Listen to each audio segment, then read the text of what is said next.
Dios les bendiga, queridos hermanos, hermanas y amigos. Vamos a continuar con nuestra lección. El Señor Jesucristo dijo: vosotros pues oraréis así. ¿Cómo? ¿Orar cómo? Bueno, el Señor nos enseña que hay que dirigirnos al Padre Celestial. Padre nuestro que estás en los cielos. El Señor Jesús nos enseña que debemos expresar reverencia y dice: santificado sea tu nombre. El Señor Jesús nos enseña a pedir por el reino. Y explicábamos la lección anterior que no vamos a pedir para que venga el reino.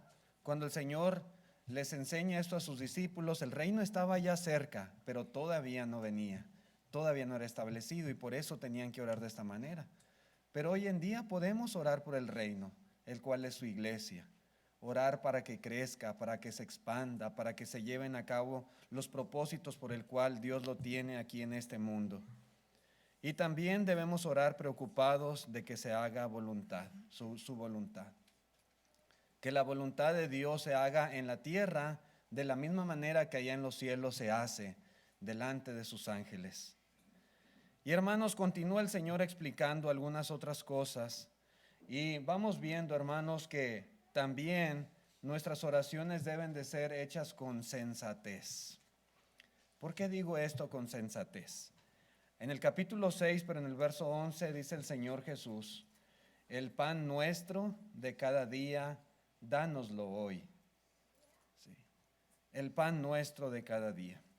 Siempre debemos recordar que toda buena dádiva, que todo don perfecto desciende de Dios, de nuestro Padre Celestial. Incluso, hermanos y amigos, las cosas que son esenciales para la vida, las cosas más básicas, más elementales, provienen de Dios. Y por lo tanto, aquí nuestro Señor Jesucristo nos enseña a orar pidiendo por esta clase de cosas. Sin embargo, cuando nosotros oremos a Dios por las cosas que necesitamos para esta vida, podemos ver aquí de una manera, por medio de inferencia, que tenemos que hacerlo de una forma sensata. Sí. Teniendo bien entendido lo que es correcto pedir y lo que no es correcto pedir. Debemos usar sensatez. El Señor Jesucristo habla aquí de pedir pan. Sí. El pan nuestro de cada día, dánoslo hoy. La palabra pan es un término genérico para referirse a lo que es necesario para sostener la vida física. Todo lo que necesitemos para, repito, sostener esta vida, la vida aquí en este mundo, es válido pedírselo a Dios. Y es correcto y debemos hacerlo. El Señor nos invita a que lo hagamos. Pero, hermanos, Jesús no habla de usar la oración para solicitar al Padre Celestial riquezas o lujos. Él dice pan, el pan nuestro de cada día. Sí. Santiago en el capítulo 4 y versículo 3 dice: pedís y no recibís porque pedís mal para gastar en vuestros deleites. Entonces, hay cosas que podemos pedir y hay cosas que de plano no son correctas delante de Dios. El Señor Jesús no nos pide para que pidamos riquezas, lujos, excentricidades. Eso no. Puede ser que Dios nos bendiga y nos dé la facultad de tener más que las cosas básicas de la vida. Y qué bueno, gloria a Dios. Y hay que estar muy agradecidos. Pero estar pidiendo esta clase de cosas, hermanos, no es lo que el Señor nos dice que hagamos. No. Jesús no dice, mis hermanos, que pidamos para todo el año o para todo el mes, sino el pan de cada día. Y otra vez volvemos a lo mismo, pedir con sensatez. ¿Sí? De una forma mesurada. El pan nuestro de cada día. En los tiempos de Cristo, mis hermanos, a las personas les pagaban cada día su jornal. El salario por un día de trabajo desde la mañana hasta que se metía el sol era un denario. Un denario. Día que trabajaba, día que le pagaban. No trabajaba un día, no había salario. ¿Sí? Su forma de vida para la mayoría de las personas en aquel tiempo era una forma muy precaria. Ellos no podían darse el lujo de enfermarse y de no ir a trabajar, porque si no trabajaban no recibían su denario, y si no tenían su denario posiblemente su familia no iba a comer. Sí. Era necesario. De allí que el Señor Jesucristo invita a orar pidiendo que el pan de cada día no hiciera falta en sus mesas. Jesús, hermanos, nos enseña que a Dios sí le importa, sí le interesa que tengamos las cosas básicas para la vida. Por supuesto que Dios se preocupa por nosotros y Él quiere que tengamos, por ejemplo, el alimento, el vestido, el techo, las cosas elementales. Por supuesto que sí, y hay que pedir en oración por ello. Al hacerlo, mis hermanos, también demostramos contentamiento cuando oramos con sensatez a nuestro Dios. Realmente la felicidad de los hijos de Dios no se basa en tener abundancia de cosas materiales. Si nosotros pensamos que si tuviésemos, ¿verdad?, una cuentita en el banco con 6 ceros, oh, yo sería bien feliz. Si tuviera esa casa de mis sueños, si tuviera 2, 3 coches nuevos que son mi sueño, mi ilusión, yo sería muy feliz. No.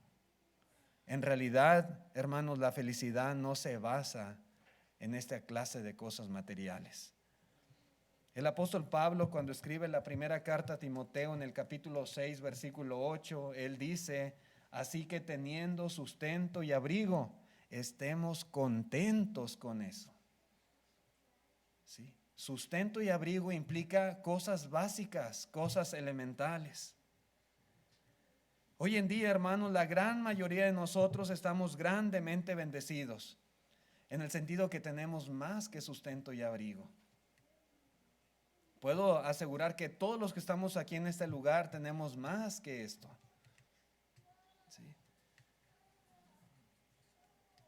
Tenemos en nuestra casa alimento, no para el día de hoy. Tenemos para toda la semana y casi me atrevería a decir que para todo el mes. A veces tenemos hasta doble hielero porque no cabe la carne. Tenemos alacenas grandes, el refrigerador lleno de comida. Y gracias a Dios, hermanos, que nos bendice de esa manera. Pero aún así debemos de pedir por el pan de cada día. Y hacerlo de esa manera porque, hermanos, la riqueza y todo lo que uno tiene es incierto. Tal vez ahorita en este tiempo, en estos días, tal vez los trabajos aquí en estas regiones se han incrementado, ¿verdad? Cuando sube el precio del aceite, por lo general hay mucho trabajo en estas áreas y gracias a Dios por ello, pero hay días, hay temporadas donde baja el trabajo. Sí. Y la mayoría de la gente está deseosa de agarrar un trabajito por ahí porque está escaso. Mi punto es que en ocasiones podemos tener abundancia y en otras ocasiones puede ser que no tengamos para los pagos, para las aseguranzas, para los biles, los recibos que llegan a la casa sin falta cada mes, para pagar las deudas, etcétera, etcétera. Hoy tenemos, hermanos, pero en realidad no sabemos qué será el día de mañana, como dice Santiago. Así que si Dios nos bendice y nos prospera y llegamos a tener más que sustento, más que abrigo, debemos estar bien agradecidos con Dios y no dejar de dar gracias en oración. Y si no es así, hermanos, si no tenemos más que sustento y abrigo, solamente tenemos las cosas básicas, las cosas elementales, aún así dice aquí el apóstol Pablo, debemos de estar contentos con eso. Si usted no tiene, ¿verdad?, una cocina como esta, Qué bueno, gracias a Dios. La mayoría tiene sus cocinas hermosas, con sus barras de granito, de mármol, sus gabinetes grandes, los aparatos de cocina más sofisticados. Y gracias a Dios por ello, estamos contentos porque nos bendice. Pero si usted, hermana, por ejemplo, cocinara en un fogón con un jarrito de barro y tuviera que hacer tortillas a metate, si somos cristianos fieles, deberíamos estar contentos con eso y agradecidos. Teniendo lo básico, no faltando el alimento en nuestra mesa, teniendo que vestir y dónde refugiarnos del clima, deberíamos estar contentos. Y hay hermanos, allá en México, en la región de la Huasteca, hermanos muy humildes con sus casitas de palitos, donde pues hay pobreza, pero están contentos los hermanos, ¿verdad? Porque tienen lo necesario para vivir. Y lo mismo en otros países. ¿Sí? Realmente tengamos abundancia o tengamos solamente lo básico, como cristianos debemos de estar contentos y agradecidos con el Señor por ello. Debemos darle siempre la honra y la gloria a Dios por lo que tengamos, sea mucho o sea poco. Porque, hermanos, detrás de cada barra de pan, como dice el Señor, el pan nuestro de cada día, de cada pedazo de pan está la blanca harina. Y detrás de la harina está el molino y detrás del molino el trigo. Pero detrás del trigo está el sol y la lluvia y la buena voluntad de Dios. Si no fuera por eso, ese pan no podría llegar a nuestra mesa. Pero gracias a Dios, hermanos, que Él provee para sus hijos. En el libro de los Hechos, capítulo 4, versículo 17, se me pasó ponerlo ahí, pero dice Hechos 4, versículo 17, dice la palabra de Dios de la siguiente manera. Dice, sin embargo, para que no se divulgue más entre el pueblo, 4:17 del libro de los Hechos. Okay. No es el texto.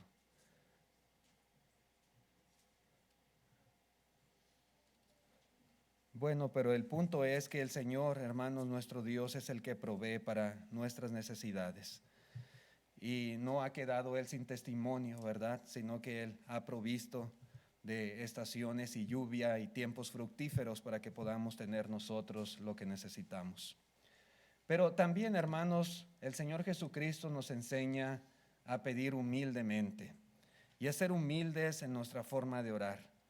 En el capítulo 6, versículo 12, dice, hermanos, así la palabra de Dios: y perdónanos nuestras deudas, como también nosotros perdonamos a nuestros deudores. Sí, hermanos. En la mañana nuestro hermano Chalo mencionaba algo de esto en el estudio.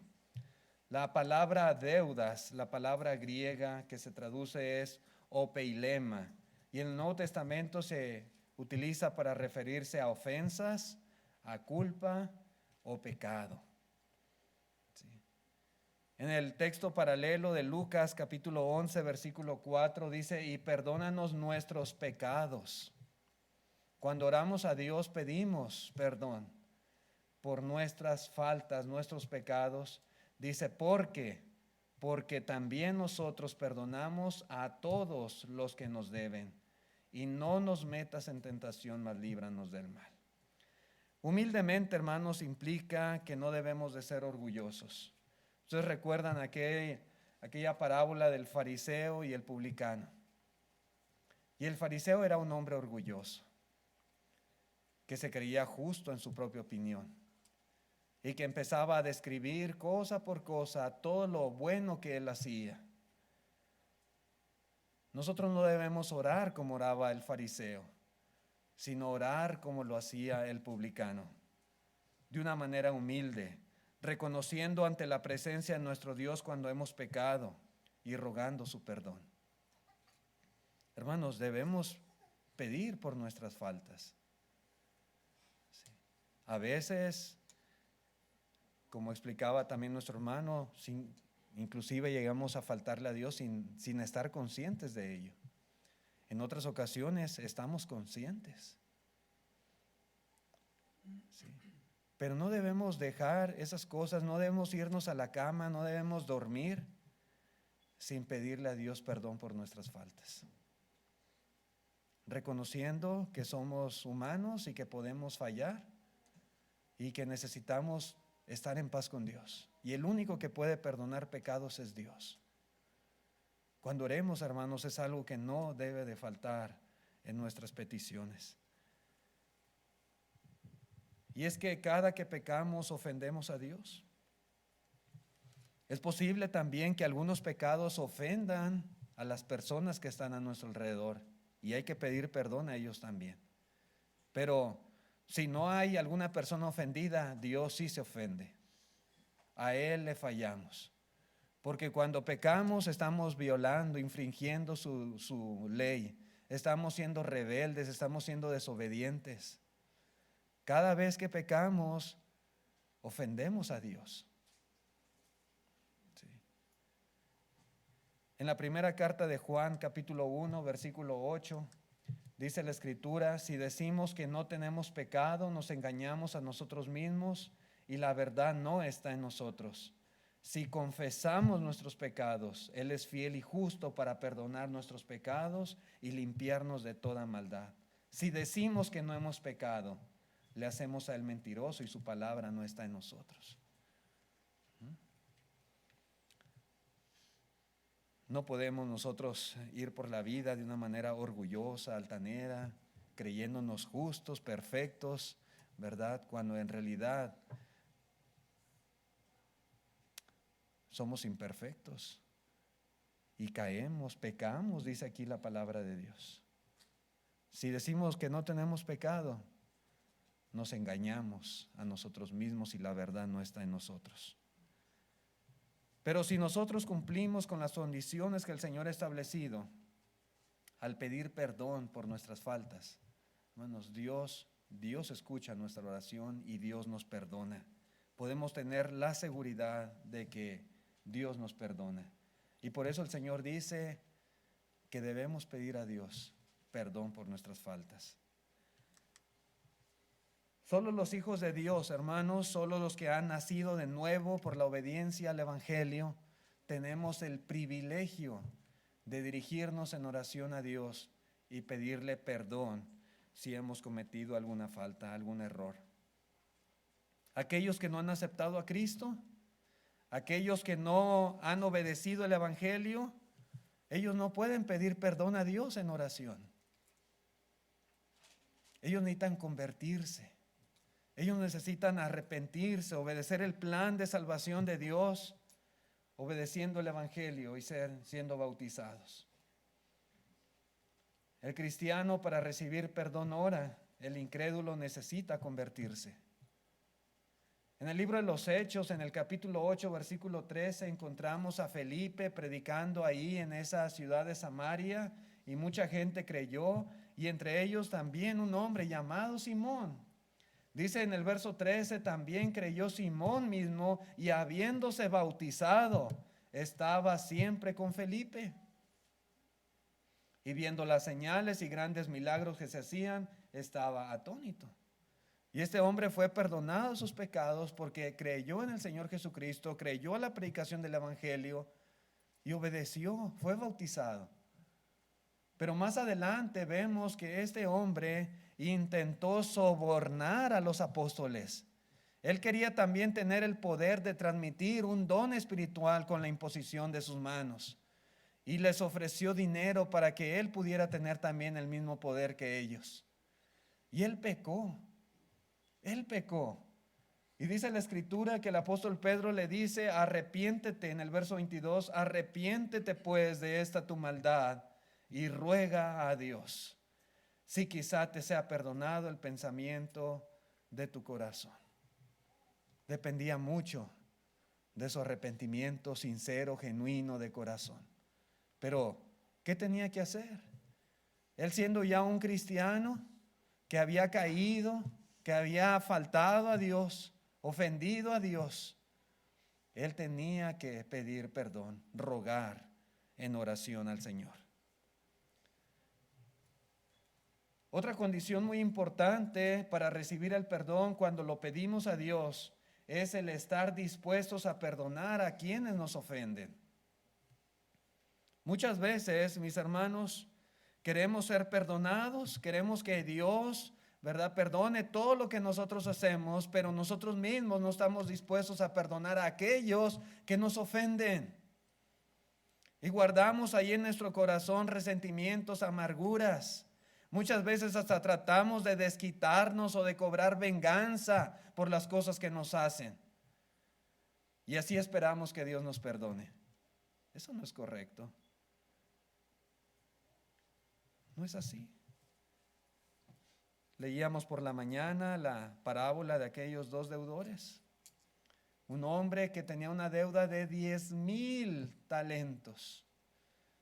Algunos comentaristas dicen que un talento era la deuda o era el salario de todo un año de trabajo. Le debía una deuda de 10,000 años de trabajo. Imagínense cuándo podemos vivir 10,000 años para trabajar y pagar esa cantidad de dinero. Imposible. Y este hombre le suplicaba a quien le debía la deuda, y dice la Escritura que le perdonó esa deuda. Se la perdonó. Después sale y se encuentra un consiervo suyo que le debía 100 denarios. Un denario era el salario de un día. Era el salario de 100 días de trabajo. Como 3 meses, poquito más de 3 meses. Y le ahogaba diciendo: págame lo que me debes. A veces, hermanos, así actuamos. Y esta parábola está precisamente para ilustrar la necesidad de perdonar a las personas que nos ofenden de la misma manera que Dios nos perdona. Queremos tener misericordia, queremos que Dios tenga misericordia con nosotros, pero nosotros mismos no tenemos a veces misericordia con los demás. Cuando alguien nos lastima, nuestro orgullo es herido, porque a veces somos muy orgullosos y nos dan a veces ahí donde más nos duele. Nuestro corazón tiende a endurecerse, nuestra actitud hacia aquella persona.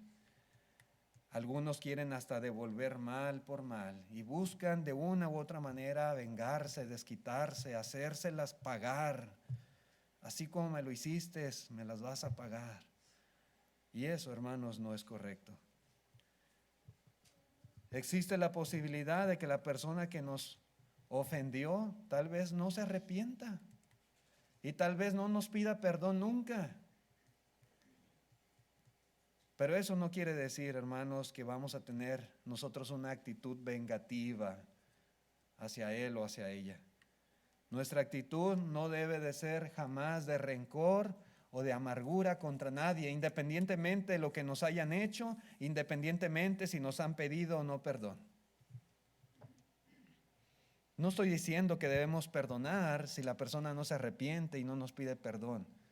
Lo que estoy diciendo es que no debemos tener una actitud negativa hacia los tales.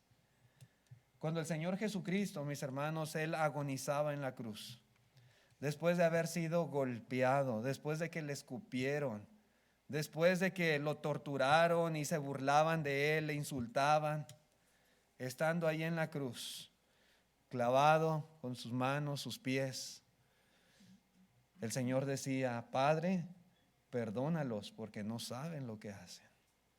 Podemos ver la actitud de Cristo.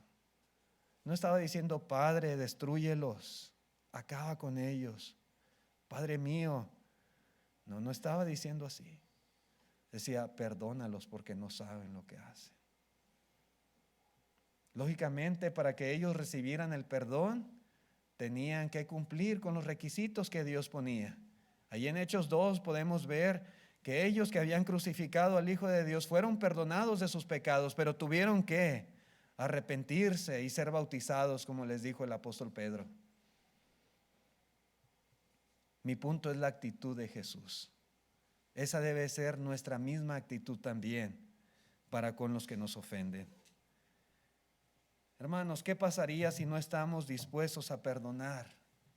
Dijo el Señor en Mateo 6, versículo 14, porque si perdonáis a los hombres sus ofensas, os perdonará también a vosotros vuestro Padre Celestial. Mas si no perdonáis a los hombres sus ofensas, tampoco vuestro Padre os perdonará vuestras ofensas.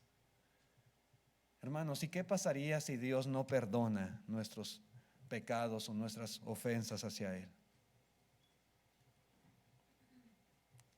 Si Dios no nos perdona, no podremos entrar al cielo. No podremos tener la vida eterna.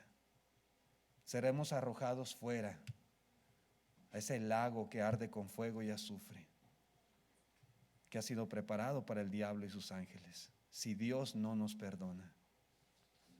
Y Dios, hermanos, no nos va a perdonar si nosotros no estamos dispuestos a perdonar también de la misma manera a quienes nos ofenden.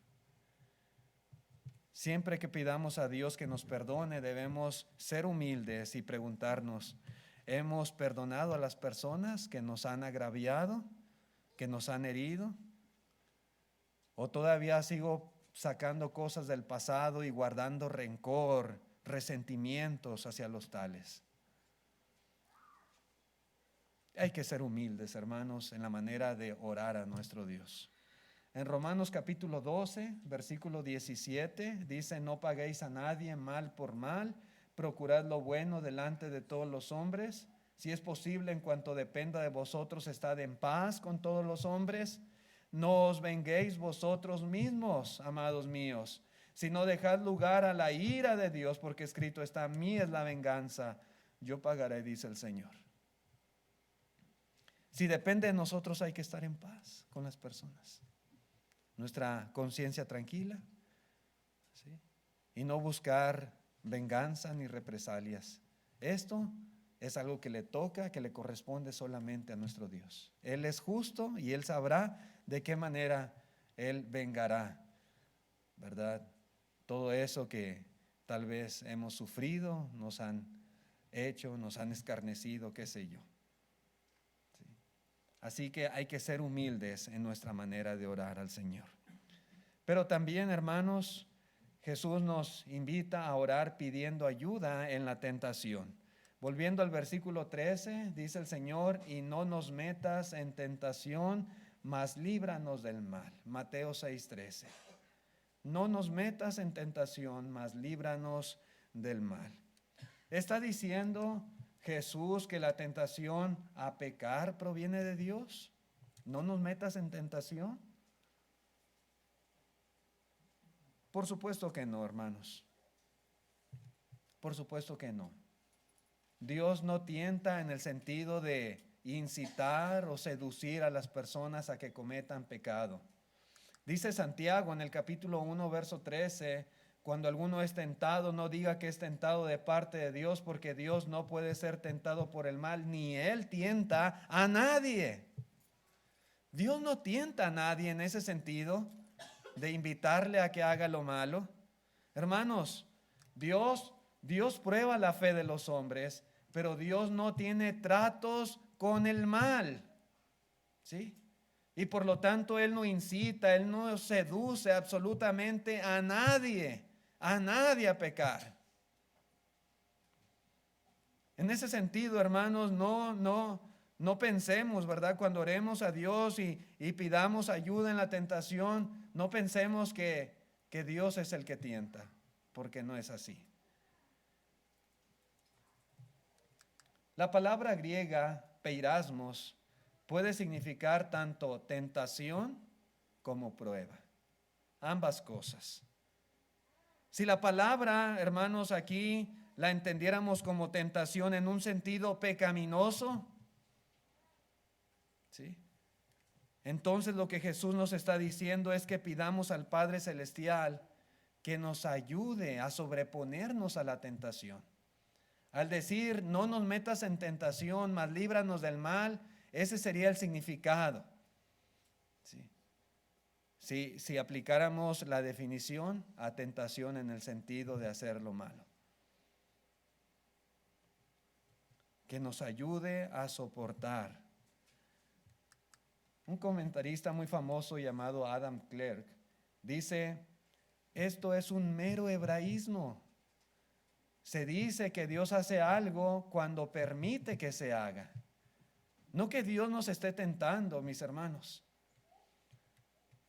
Pero Dios tampoco nos va a poner, digamos, en una burbuja, ¿verdad?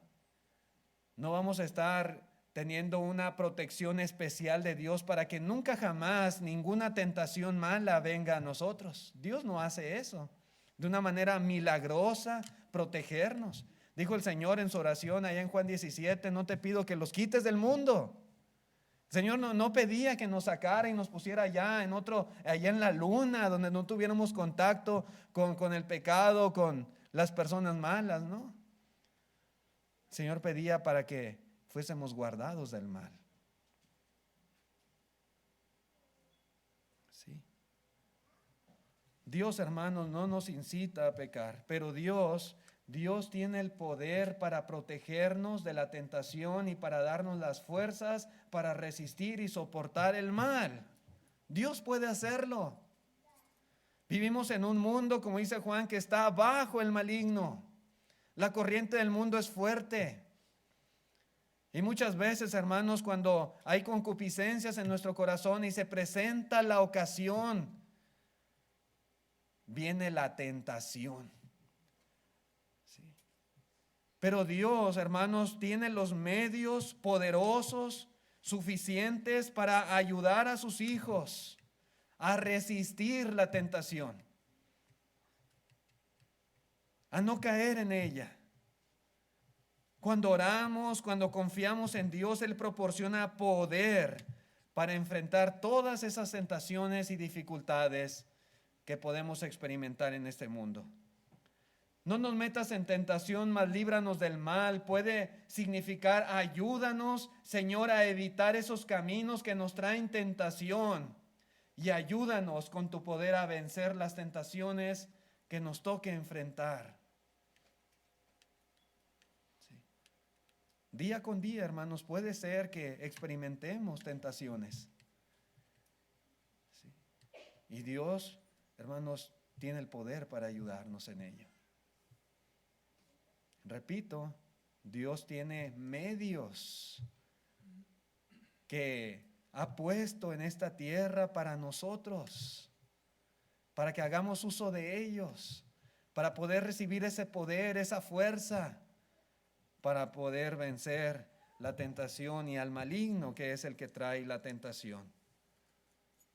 El punto sería, hermanos, reconocer en oración que necesitamos el socorro de Dios, la ayuda de Dios para enfrentar a Satanás y todos sus dardos de fuego, todas sus tentaciones. Reconocer que no somos capaces de vencer el pecado sin las bendiciones de Dios y la fuerza que Él provee para sus hijos.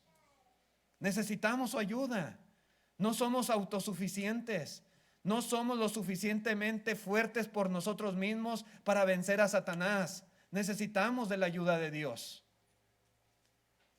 En la carta a los Efesios capítulo 6 versículo 10 dice: por lo demás, hermanos míos, fortaleceos en el Señor y en el poder de su fuerza. ¿Sí?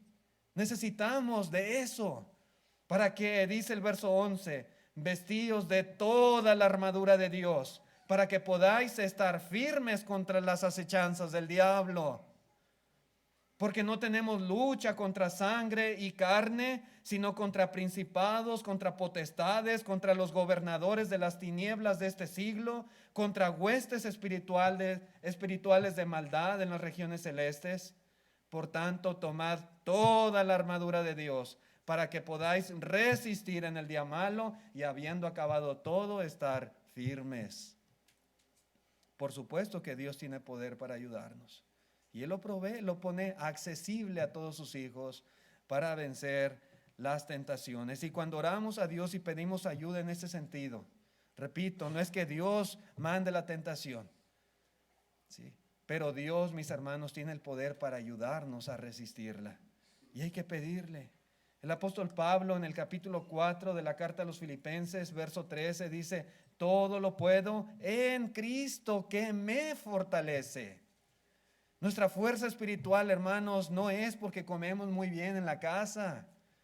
No, nuestra fortaleza espiritual proviene de Cristo, de su palabra, de su enseñanza, de la oración a Dios, de toda esta armadura que acabamos de leer ahorita en Efesios capítulo 6. Pedir a Dios esto, hermanos, ayuda en la tentación es similar a pedir por el pan de cada día. Cuando pedimos por el pan de cada día, y que es muy válido y debemos hacerlo, implica que nosotros debemos trabajar también para traerlo a nuestra mesa. Y cuando pedimos a Dios que nos ayude, ¿verdad?, que nos dé la fuerza para resistir la tentación, también debemos hacer la parte que nos corresponde. Debemos orar como Cristo nos instruye, pero juntamente con ello debemos esforzarnos por resistir la tentación y también debemos evitar ponernos innecesariamente en el camino peligroso.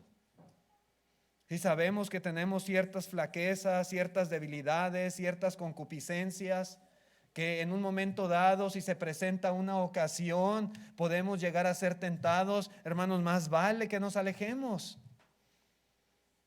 Y más vale que vayamos metiendo la palabra de Cristo en nuestro corazón, de manera que more en abundancia en nosotros, para que esas concupiscencias vayan siendo eliminadas.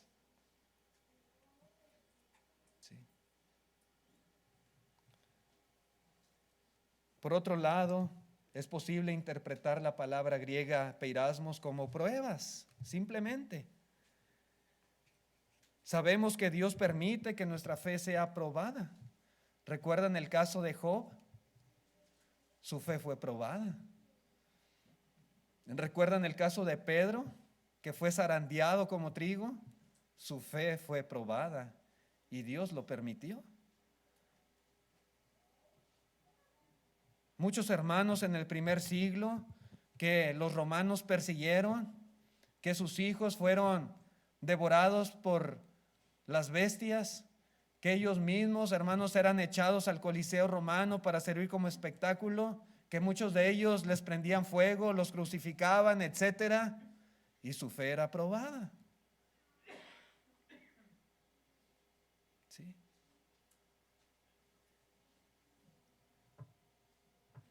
En ese sentido, hermanos, podemos orar a Dios para que nos ayude a resistir si nosotros experimentamos pruebas de ese tipo.